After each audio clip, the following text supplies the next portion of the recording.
آج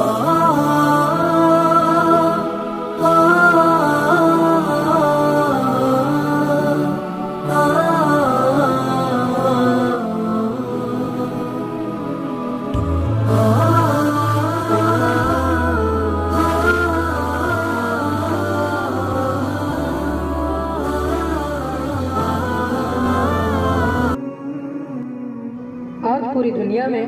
خاندانی منصوبہ بندی یا فیملی پلاننگ جو ہو رہی ہے، اس کا رواج انتہائی عام ہو رہا ہے۔ حالانکہ یہ اسلام کی تعلیمات نہیں ہے۔ معاشی اعتبار سے مضبوط ہونے اور جدید فیشن کی وجہ سے خاندان کو مختصر رکھنے کا رجحان عام ہوتا جا رہا ہے، جس سے خاندانی منصوبہ بندی یا فیملی پلاننگ یا آپریشن کہا جاتا ہے،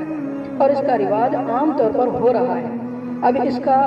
شریعت میں اس کی جواز کی صورتیں اور اس کے حرام ہونے کی صورتیں کیا کیا ہیں، اس کی تفصیل آج ہمارے سامنے آئے گی۔ لیکن اس سے پہلے یہ کہ اسلام کیا تعلیم دیتا ہے، اسلام کا کیا حکم ہے فیملی پلاننگ کے متعلق یا پھر فیملی پلاننگ نہ کرانے کے متعلق، تو اللہ کے رسول صلی اللہ علیہ وسلم کا باضابطہ حکم ہے کہ آپ علیہ السلام نے ارشاد فرمایا، اولاد کی کثرت کرو۔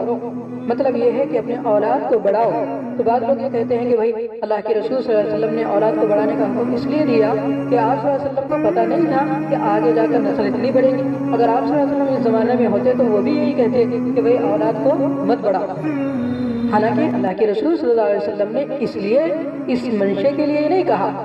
جو آج کے لوگ جو اعتراض کر رہے ہیں اس لیے نہیں کہا، بلکہ آپ صلی اللہ علیہ وسلم نے اس لیے کہا، آپ علیہ السلام نے فرمایا اولاد کو بڑھاؤ، اس لیے کہ کل قیامت کے دن میں اپنی امت کی کثرت پر فخر کروں گا۔ تو آپ صلی اللہ علیہ وسلم نے تو کیا کہا کہ اولاد کو بڑھاؤ تاکہ کل قیامت کے دن میں اپنی امت کی کثرت پر فخر کروں گا۔ آج پوری دنیا کے اندر اس فیملی پلاننگ نے یعنی آپریشن نے آج پوری دنیا کے بڑے سے بڑے گھروں کو ویران کر دیا۔ کتنے بڑے بڑے گھر ہم دیکھتے ہیں کہ بڑے بڑے گھر ہیں، اتنے گھر کے اندر افراد رہ سکتے ہیں، تقریباً 50-40 افراد رہ سکتے ہیں، لیکن دیکھتے ہیں کہ اس گھر میں صرف ایک بوڑھا، ایک بوڑھی اور ایک عورت اور ایک آدمی اور اس کا ایک چھوٹا سا 2 بچے، 1 یا 2 بچے، اور پورا گھر ویران پڑا ہے۔ ایسے گھر کے اندر جو اتنا بڑا ہو اور اس میں صرف 2 بچے ہو تو کیا من لگے گا، کیا دل لگے گا، کیا وہ گھر ہوگا، کیا وہ خاندان ہوگا، کیا وہ فیملی ہوگی؟ اگر اس گھر کے اندر وہی 10 بچے، 15 بچے، 20 بچے ہو یا 5-6 بچے ہو کم سے کم، تو اس گھر کی رونق ہی الگ ہوگی۔ بچے چہکتے ہوں، مہکتے ہوں، کھیلتے ہوں، کودتے ہوں، تو اس گھر کی رونق ہی الگ ہوتی ہے۔ اللہ کے رسول صلی اللہ علیہ وسلم نے اسی لیے کہا کہ اولاد کو بڑھاؤ، بچوں کو بڑھاؤ۔ آج جو دنیا کے اندر فیملی پلاننگ کی جا رہی ہے، نسل بندی کی جا رہی ہے، یہ اسلامی ماحول نہیں ہے، اسلامی تعلیم نہیں ہے، یہ یورپ اور امریکہ کا ماحول ہے اور وہاں کی تعلیم ہے۔ آج جو مسلمانوں کے اندر بھی بکثرت بڑھ رہی ہے،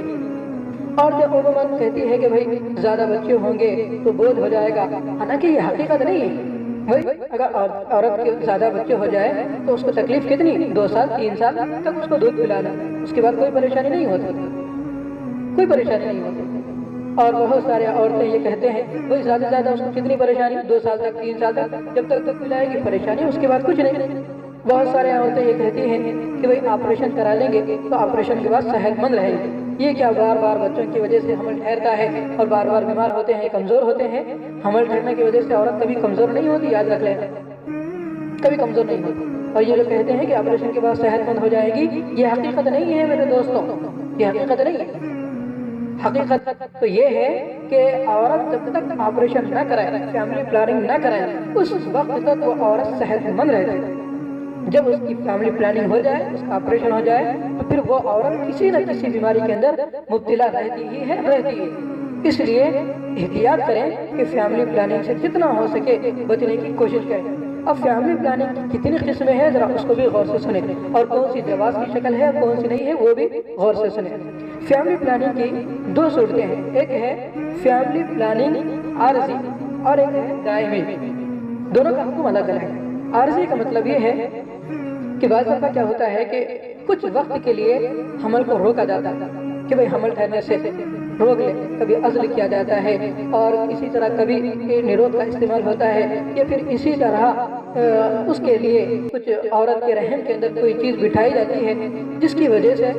حمل نہیں ٹھہرتا، تو کچھ دنوں کے لیے یہ روکا جاتا ہے۔ تو اس سلسلے میں شریعت کیا کہتی ہے کہ غور سے سنیں۔ شریعت اس کے اعتبار سے یہ حکم دیتی ہے کہ سب سے پہلی بات تو یہ کہ عورت کا اور آدمی کا مانع حمل تدابیر اختیار کرنا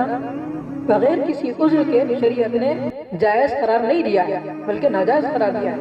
بغیر کسی عذر کے اولاد مانع حمل تدابیر اختیار کرنے سے شریعت نے منع کیا ہے۔ ہاں البتہ ایسی صورت ہو، بسا اوقات کیا ہوتا ہے کہ اگر عذر پایا جائے، مثلا ماں کی ہلاکت کا اندیشہ ہو یا عورت بہت کمزور ہو جس کی وجہ سے حمل کو برداشت نہیں کر سکتی، یا حمل قرار پانے کی صورت میں اس سے بیماری لاحق ہو جائے گی،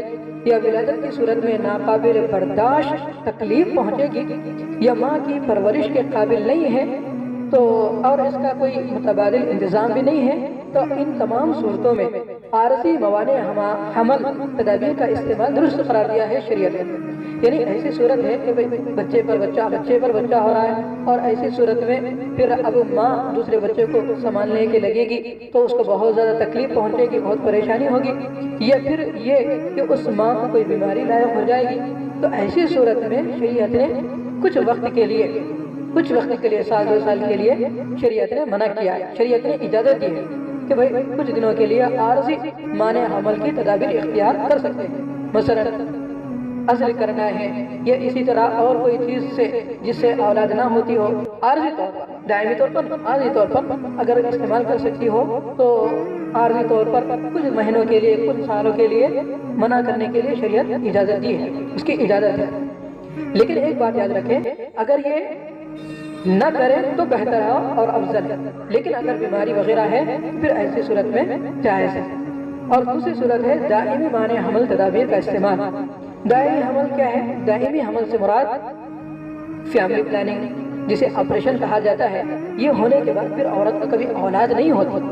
اسی طرح آدمی بھی بعض دفعہ آپریشن کرا لیتے ہیں جس کی وجہ سے ان کے مادے منویہ میں وہ چیز نہیں باقی رہتی جس سے اولاد ہو، تو ایسی صورت میں نہ نسل بندی کا حکم نہ عورت کو دیا گیا ہے، نہ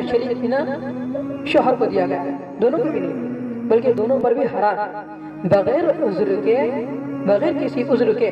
آپریشن کرانا مرد کے لیے عورت کے لیے دونوں کے لیے بھی جائز نہیں ہے۔ البتہ ایک بات ذہن میں رکھیں، یہ تو عام حکم ہے کہ کسی کے بھی لیے نسل بندی کرانا، آپریشن کرانا جائز نہیں ہے۔ البتہ اگر کسی عورت کے بارے میں کوئی مسلم ڈاکٹر کی یہ رائے ہو کہ دیکھو استقرار حمل کی صورت میں، یعنی حمل کے ٹھہرنے کی صورت میں ماں کی جان کو خطرہ ہے، یا اس کے کسی عذر کے تلف ہونے کا اندیشہ ہے، یا پھر آپریشن کی وجہ سے عورت کی صحت بہت زیادہ خراب ہو جاتی ہے، ایسی صورت میں اگر لیڈی ڈاکٹر جو مسلمان ہو وہ یہ کہے کہ بھئی اس کو خطرہ لاحق ہے، اس کو پریشانی ہے، اس کے لیے بہتر یہ ہے کہ ابھی آپریشن کرائیں، تو اب ایسی صورت میں اس کا آپریشن کرانا جائز ہے۔ مثلا 3 بچے بھی آپریشن سے ہو، یا 2 بچے آپریشن سے ہی ہو، تیسرا بھی آپریشن سے ہو رہا ہے، چوتھا بھی آپریشن سے ہو رہا ہے، تو ایسی صورت میں مسلسل آپریشن کی وجہ سے اس کا پیٹ یا پھر انجیکشن کی وجہ سے اس کی ہڈی کمزور ہو سکتی ہے، اس کی جان کو خطرہ لاحق ہو سکتا ہو، تو